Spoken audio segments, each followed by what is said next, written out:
প্রার্থী না দিতে সাংসদের চিঠি আইএসএফকে। নওশাদের বক্তব্যের পরে দক্ষিণ মালদহ আসনে তারা যাতে প্রার্থী না দেয় সেই আর্জি জানিয়ে আইএসএফকে চিঠি দেন জেলা কংগ্রেস সভাপতি বিধায়ক সাংসদ আবু হাশেম খান চৌধুরী। মূলত আইএসএফের বিধায়ক নওশাদ সিদ্দিকীকে সেই চিঠি পাঠানো হয়েছে। আইএসএফ প্রার্থী দিলে ভোট ভাগাভাগিতে বিজেপির সুবিধা হওয়ার আশঙ্কা তুলে ধরা হয়েছে সেই চিঠিতে। উত্তর মালদহ আসনে থেকে প্রার্থী প্রত্যাহারের আর্জি জানানো হয়েছে। রবিবার মালদহের কালিয়াচক ও চাঁচলে দলীয় সাংগঠনিক সভা করে গিয়েছে আইএসএফ নেতা নওশাদ সিদ্দিকী। কালিয়াচকের সভায় নওশাদ সিদ্দিকী বলেছিলেন, দক্ষিণ মালদহ আসনে প্রার্থী দেওয়ার বিষয়ে আমরা মনস্থির করেছি। কংগ্রেস ও সিপিএমের সঙ্গে জোট নিয়ে আলোচনা চলছে।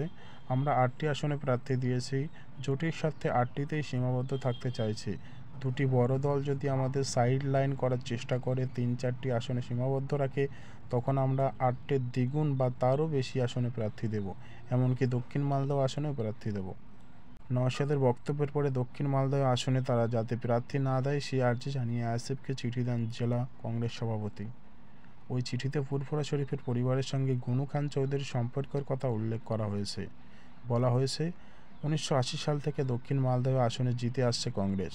প্রথমে গনি খান চৌধুরী ওই আসন থেকে জিতেছেন এবং পরবর্তীকালে তার ভাই আবু হাশেম খান চৌধুরী 4 বার নির্বাচিত হয়েছে। এবার ডালুপুত্র ঈশা খান চৌধুরী প্রার্থী করেছে কংগ্রেস। গনি খানের সঙ্গে সুসম্পর্কের ধারা বজায় রেখে প্রার্থী না দেওয়ার আর্জি জানানো হয়। পাশাপাশি চিঠিতে ভোট ভাগাভাগির কথা বলা হয়েছে। গত লোকসভা নির্বাচনে বিজেপি প্রার্থী 8,000 ভোটে হেরেছেন।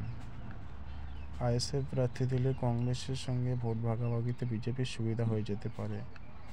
ডালু বলেন, আইএসএফকে চিঠি দিয়ে দক্ষিণ মালদহ আসনে প্রার্থী না দেওয়ার আর্জি জানিয়েছি। উত্তর মালদহ আসন থেকেও প্রার্থী তুলে নেওয়ার জন্য অনুরোধ জানিয়েছি।